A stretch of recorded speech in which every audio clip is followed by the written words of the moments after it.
Hello friends, welcome back to Mansi study channel. दोस्तों, आज है 17 अगस्त 2024 और 17 अगस्त 2024 से रिलेटेड करंट अफेयर्स के जितने भी क्वेश्चन बन सकती हैं, आज की क्लास में सारे क्वेश्चन को कवर करेंगे और हर क्वेश्चन से रिलेटेड इंपॉर्टेंट पॉइंट भी मैं आपको बताऊंगी। तो आप लोग पूरा क्लास बहुत ध्यान से देखिएगा। और दोस्तों, ये क्लास आपकी मॉर्निंग सुबह 7 AM पे डेली लाइव आती है। आप सभी लोग सुबह 7 बजे इस क्लास के लिए तैयार रहा करिए। इससे आपकी तैयारी करंट अफेयर्स में बेहतर होने वाली है और आगे आने वाले सभी एग्जाम में आप लोग करंट अफेयर से रिलेटेड जितने भी टाइप के क्वेश्चन एग्जाम हॉल में पूछे जाते हैं, आप उन सभी टाइप के क्वेश्चन का आंसर बहुत इजीली दे पाएंगे। तो चलिए आगे बढ़ते हैं और आज का पहला क्वेश्चन देखते हैं। आज का पहला क्वेश्चन लिखा है, 31 जुलाई 2024 तक प्रधानमंत्री जनधन योजना के तहत कुल कितने लाभार्थी हैं? As on 31 July 2024, how many of total beneficiaries are there under the Pradhan Mantri Jan Dhan योजना? फर्स्ट ऑप्शन है 42.99 करोड़, सेकेंड ऑप्शन है 52.99 करोड़, थर्ड ऑप्शन है 62.99 करोड़ या फोर्थ ऑप्शन है 72.99 करोड़।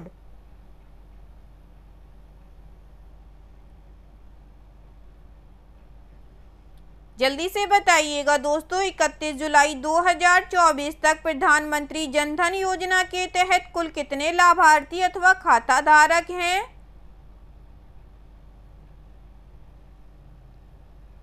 इस क्वेश्चन का जो राइट आंसर हो जाएगा फ्रेंड्स, वह है हमारा ऑप्शन नंबर बी, 52.99 करोड़। चलिए इससे रिलेटेड इंपॉर्टेंट पॉइंटों को पढ़ते हैं।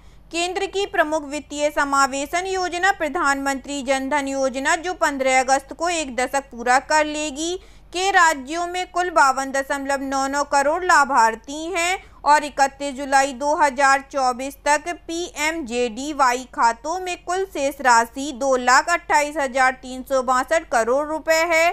15 अगस्त 2014 को प्रधानमंत्री नरेंद्र मोदी द्वारा शुरू की गई यह योजना अब विश्व की सबसे बड़ी वित्तीय समावेशन योजना बन गई है। नवीनतम आंकड़ों के अनुसार यह योजना मुख्य रूप से महिला केंद्रित रही है, जिसमें 29.48 करोड़ महिला लाभार्थी हैं, जबकि कुल खाता में से 35.27 करोड़ ग्रामीण और अर्ध शहरी शाखाओं से हैं। लगभग 36 करोड़ रुपए डेबिट कार्ड जारी किए गए हैं। ठीक है दोस्तों, चलिए आगे बढ़ते हैं और नेक्स्ट क्वेश्चन देखते हैं।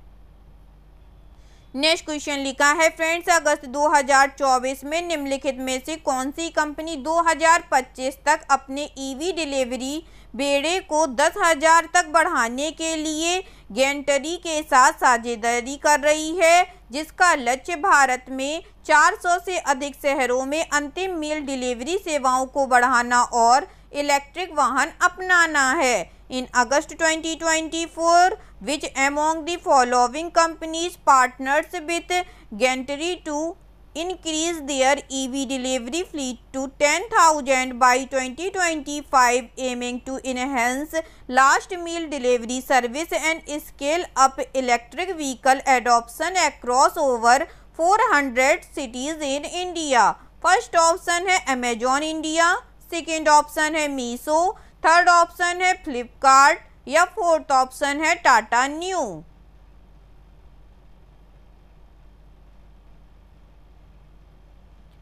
जल्दी से बताइएगा दोस्तों, इस क्वेश्चन का राइट आंसर क्या हो जाएगा? इस क्वेश्चन का जो राइट आंसर हो जाएगा फ्रेंड्स, वह है हमारा option number A, Amazon India. चलिए इससे रिलेटेड इंपॉर्टेंट पॉइंटों को पढ़ते हैं। जेंटारी ग्रीन मोबिलिटी इंडिया ने अंतिम मील डिलीवरी के लिए ई-कॉमर्स प्रमुख के इलेक्ट्रिक वाहन बेड़े को बढ़ावा देने के लिए अमेजन इंडिया के साथ साझेदारी की है, क्योंकि अमेरिकी मुख्यालय वाली कंपनी ने 2025 तक अपने बेड़े की ताकत को 10,000 इकाइयों तक बढ़ाने का लक्ष्य रखा है। यह साझेदारी ऐसे समय में हुई है जब ई-कॉमर्स कंपनी का लक्ष्य भारत के 400 से अधिक शहरों में EV को अपनाना है। अमेजन इंडिया ने पिछले वर्ष पहले ही 7,200 से अधिक इलेक्ट्रिक वाहन तैनात कर दिए हैं और उसका लक्ष्य 2025 तक भारत में अपने डिलीवरी बेड़े में 10,000 इलेक्ट्रिक वाहन शामिल करना है। ठीक है दोस्तों, चलिए आगे बढ़ती हूँ, नेक्स्ट क्वेश्चन देखती हैं। नेक्स्ट क्वेश्चन लिखा है फ्रेंड्स, अगस्त 2024 में भारतीय रेलवे, खानपान और पर्यटन निगम और राष्ट्रीय राजधानी क्षेत्र परिवहन निगम ने भारतीय रेलवे और नमो भारत ट्रेनों में यात्रियों के यात्रा अनुभव को बढ़ाने के लिए पहल शुरू करने के लिए सहयोग किया है। इन अगस्त 2024, the Indian railway catering and tourism corporation and the nation Capital Region Transport Corporation have collaborated to launch initiative to enhance the travel experience for passenger on Indian Railways and Namo Bharat trains। First option है one India one rail, second option है one India one ticket, third option है one India one Namo या fourth option है one India one coach.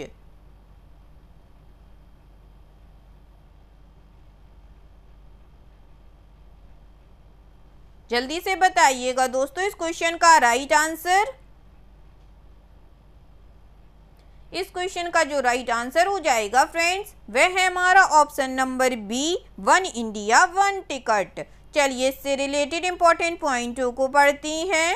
भारतीय railway और राष्ट्रीय राजधानी क्षेत्र परिवहन निगम ने एक भारत एक टिकट पहल को आगे बढ़ाने के लिए हाथ मिलाया है, जिसका उद्देश्य मुख्य रेलवे और नमो भारत ट्रेनों में यात्रा करने वालों के लिए यात्री अनुभव को बेहतर बनाना है। इस साझेदारी का उद्देश्य यात्रियों को भारतीय रेलवे और आरआरटीएस सेवाओं का उपयोग करके बुकिंग और यात्रा की सुविधा देकर यात्रा को सुव्यवस्थित करना है। ठीक है दोस्तों, चलिए आगे बढ़ती हैं और नेक्स्ट क्वेश्चन देखती हैं। नेक्स्ट क्वेश्चन लिखा है फ्रेंड्स, हाल ही में किस बैंक ने दृष्टिबाधित ग्राहकों के लिए अंतर्दृष्टि ब्रेल डेबिट कार्ड लॉन्च किया है? Which bank has recently launch the Antardrishti Braille debit card for visually impaired customers? First option है State Bank of India, second option है Punjab national bank, third option है आईसीआईसीआई बैंक या fourth option है bank of Baroda.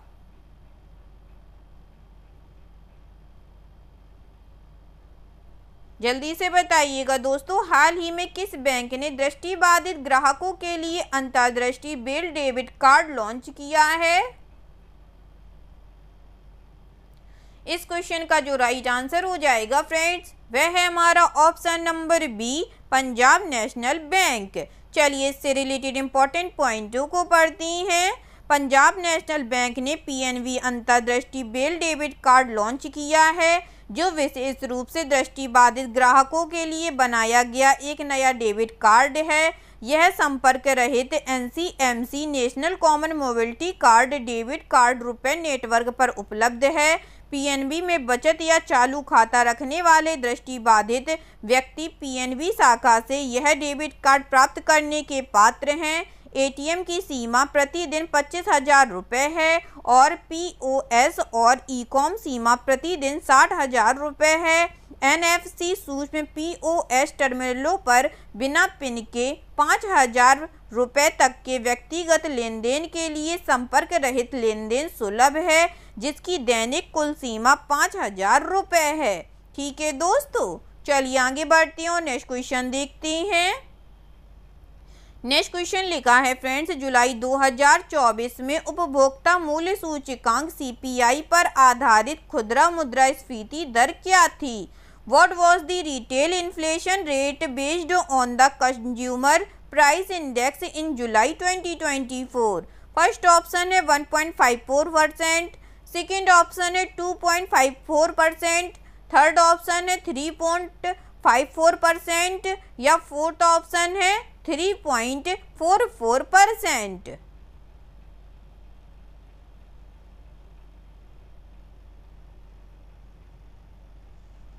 बताइएगा friends, जुलाई 2024 में उपभोक्ता मूल्य सूचकांक पर आधारित खुदरा मुद्रास्फीति दर क्या थी? इस क्वेश्चन का जो राइट आंसर हो जाएगा फ्रेंड्स, वह है हमारा ऑप्शन नंबर सी 3.54%। चलिए इससे रिलेटेड इंपॉर्टेंट पॉइंटों को पढ़ते हैं।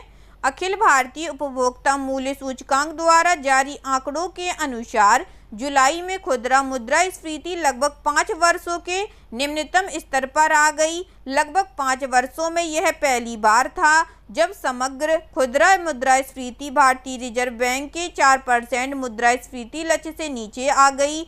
जुलाई 2024 में शहरी मुद्रास्फीति घटकर 2.98% हो जाएगी, जबकि जुलाई 2023 में यह 7.20% होगी। जुलाई 2023 में 7.63% की तुलना में ग्रामीण मुद्रास्फीति घटकर 4.10% हो गई। जुलाई 2024 में खाद्य मुद्रास्फीति जून 2023 के बाद सबसे कम थी। ठीक है दोस्तों, चलिए आगे बढ़ती हूँ, नेक्स्ट क्वेश्चन देखते हैं। नेक्स्ट क्वेश्चन लिखा है फ्रेंड्स, जैक्सन इंजीनियरिंग लिमिटेड ने अगस्त 2024 में वाणिज्यिक, औद्योगिक और संस्थागत क्षेत्रों में उपभोक्ताओं की एक विस्तृत श्रृंखला के लिए सौर परियोजनाएं स्थापित करने के लिए किस बैंक के साथ एक समझौता ज्ञापन पर हस्ताक्षर किए हैं? Jackson engineering limited has signed an MOU with which bank to set up solar projects to a wide range of consumer across commercial, industrial and institutional sector in August 2024। First option है State Bank of India, second option है Punjab national bank, third option है ICICI bank, fourth option है bank of Baroda.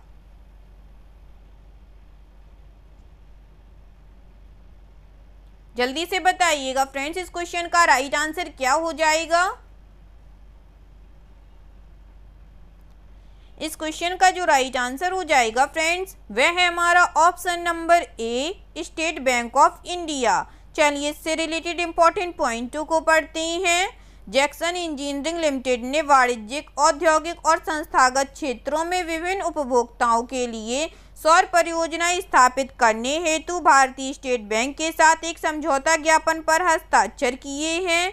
यह साझेदारी सूर्य शक्ति solar finance पहल के तहत की गई है। इसमें SBI के बैंकिंग अनुभव और जैक्सन की सोलर टेक्नोलॉजी विशेषज्ञता का संयोजन किया जाएगा। इस पहल से ऊर्जा स्थिरता को बढ़ावा मिलेगा और बिजली की लागत कम होगी। ठीक है दोस्तों, चलिए आगे बढ़ते हैं, नेक्स्ट क्वेश्चन देखते हैं।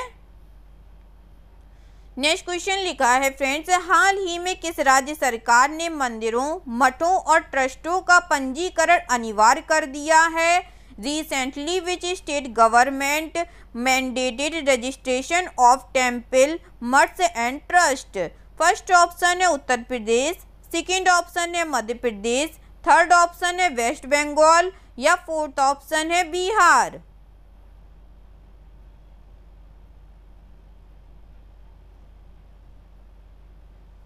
जल्दी से बताइएगा दोस्तों, हाल ही में किस राज्य सरकार ने मंदिरों, मठों और ट्रस्टों का पंजीकरण अनिवार्य कर दिया है?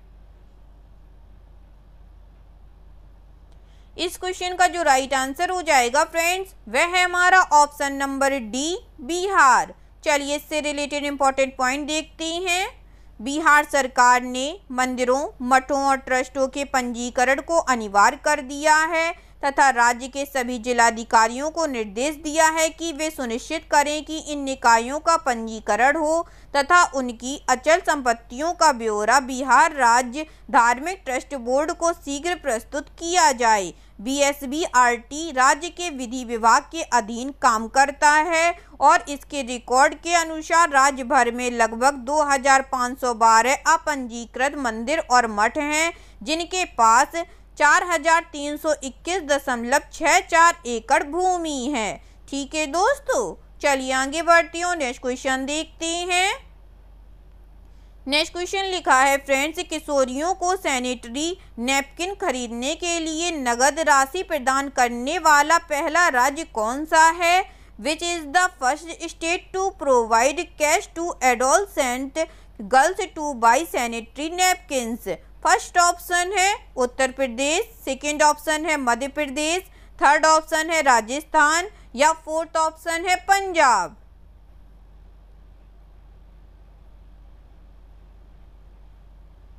बताइएगा फ्रेंड्स, किशोरियों को सैनिटरी नैपकिन खरीदने के लिए नगद राशि प्रदान करने वाला पहला राज्य कौन सा है? इस क्वेश्चन का जो राइट आंसर हो जाएगा फ्रेंड्स, वह है हमारा option number B, Madhya Pradesh. चलिए इससे रिलेटेड इंपॉर्टेंट पॉइंट पढ़ते हैं। मध्य प्रदेश देश का पहला राज्य बन गया है जो छात्राओं को सैनिटरी नैपकिन खरीदने के लिए पैसे देगा। कर्नाटक, राजस्थान और दिल्ली जैसे कुछ राज्यों में छात्राओं को मुफ्त सैनिटरी नैपकिन दिए जा रहे हैं, लेकिन नगद राशि केवल मध्य प्रदेश में दी जा रही है। स्वच्छता एवं स्वास्थ्य योजना के तहत प्रत्येक छात्रा के खाते में एक वर्ष के लिए 300 रुपये की राशि हस्तांतरित की गई है। यह राशि कक्षा 7वीं से 12वीं तक के लगभग 19 लाख लाभार्थियों को दी गई है। ठीक है दोस्तों, चलिए आगे बढ़ते हैं और नेक्स्ट क्वेश्चन देखते हैं। नेक्स्ट क्वेश्चन लिखा है फ्रेंड्स, अगस्त 2024 में निम्नलिखित में से किस भारतीय कंपनी ने वाणिज्यिक ऑफ द सेल्फ इलेक्ट्रॉनिक्स को विकिरण प्रेरित त्रुटियों से बचाने के लिए उन्नत तकनीकी का उपयोग करके satellite on board computer subsystem को बढ़ाने के लिए सिंगापुर की सेमीकंडक्टर निर्माता जीरो एरर सिस्टम्स के साथ हाथ मिलाया है? In August 2024, which among the following Indian company has joined forces with Singaporean semiconductor maker Zero Error System to enhance satellite onboard computer subsystems using advanced technology to protect commercial of the self electronics from radiation induced errors? First option है DRDO, second option है Hindustan aerospace limited, third option है ध्रुव space या fourth option है Boeing.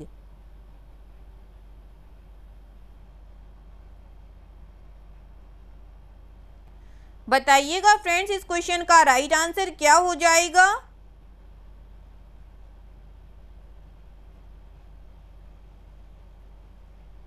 इस question का जो right answer हो जाएगा फ्रेंड्स, वह है हमारा ऑप्शन नंबर सी, ध्रुव स्पेस। चलिए इससे रिलेटेड इंपॉर्टेंट पॉइंट पढ़ते हैं। भारतीय अंतरिक्ष इंजीनियरिंग समाधान प्रदाता ध्रुव स्पेस ने अपने ऑनबोर्ड कंप्यूटर सबसिस्टम को बेहतर बनाने के लिए सिंगापुर की अंतरिक्ष सेमीकंडक्टर निर्माता कंपनी जीरो एरर सिस्टम्स के साथ सहयोग किया है। यह सहयोग भविष्य की उड़ानों के लिए ध्रुव अंतरिक्ष के OBC में ZES के अत्यधिक कुशल LDAPIC ZES 100 को तैनात करेगा, ताकि वाणिज्यिक ऑफ द सेल्फ इलेक्ट्रॉनिक्स को विकिरण प्रेरित माइक्रो SEL से सुरक्षित रखा जा सके।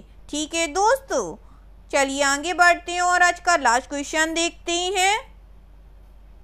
आज का लास्ट क्वेश्चन लिखा है फ्रेंड्स, भारत के टोक्यो 2020 पैरालंपिक स्वर्ण पदक विजेता प्रमोद भगत को डोपिंग रोधी नियमों के उल्लंघन के कारण 18 महीने के लिए निलंबित कर दिया गया है। वह किस खेल से संबंधित हैं? India's Tokyo 2020 Paralympics gold medal winner Pramod Bhagat has been suspended for a period of 18 months for breaching the anti-doping regulations. He is related to which sport? First option है टेनिस, सेकंड ऑप्शन है बैडमिंटन, थर्ड ऑप्शन है squash या fourth option है जवेलियन।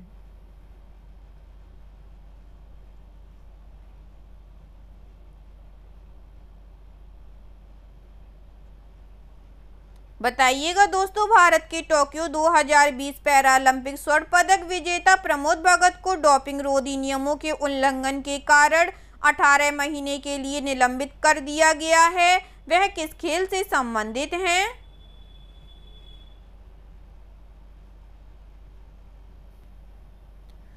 इस question का जो right answer हो जाएगा फ्रेंड्स वह है हमारा ऑप्शन नंबर बी, बैडमिंटन से। चलिए इससे रिलेटेड इंपॉर्टेंट पॉइंटों को पढ़ते हैं। भारत के टोक्यो 2020 पैरालंपिक स्वर्ण पदक विजेता बैडमिंटन खिलाड़ी प्रमोद भगत को डोपिंग रोधी नियमों के उल्लंघन के कारण 18 महीने के लिए निलंबित कर दिया गया है। निलंबन के परिणाम स्वरूप प्रमोद पेरिस 2024 पैरालंपिक खेलों में भाग नहीं ले पाएंगे। 1 मार्च 2024 को खेल पंचायत न्यायालय के डोपिंग रोधी प्रभाग ने भगत को 12 महीनों के भीतर 3 बार ठिकाने की जानकारी न देने के कारण BWF डोपिंग रोधी नियमों के उल्लंघन का दोषी पाया। ठीक है दोस्तों, आई होप आज के सभी क्वेश्चन आप लोगों को बहुत अच्छे लगे होंगे फ्रेंड्स, और सभी क्वेश्चन से रिलेटेड इंपॉर्टेंट पॉइंट के नोट्स भी आप लोगों को बहुत अच्छे से समझ में आए होंगे। एग्जाम के नज़रिए से दोस्तों क्लास बहुत हेल्पफुल रही होगी आप लोगों के लिए। अगर आपको क्लास अच्छी लगी हो और सारे फैक्टों को आप लोगों ने अच्छे से समझा हो तो प्लीज़ इस क्लास को लाइक कीजिएगा, शेयर कीजिएगा और आपके अपने चैनल मानसी स्टडी चैनल को सब्सक्राइब कीजिएगा। थैंक यू सो मच दोस्तों।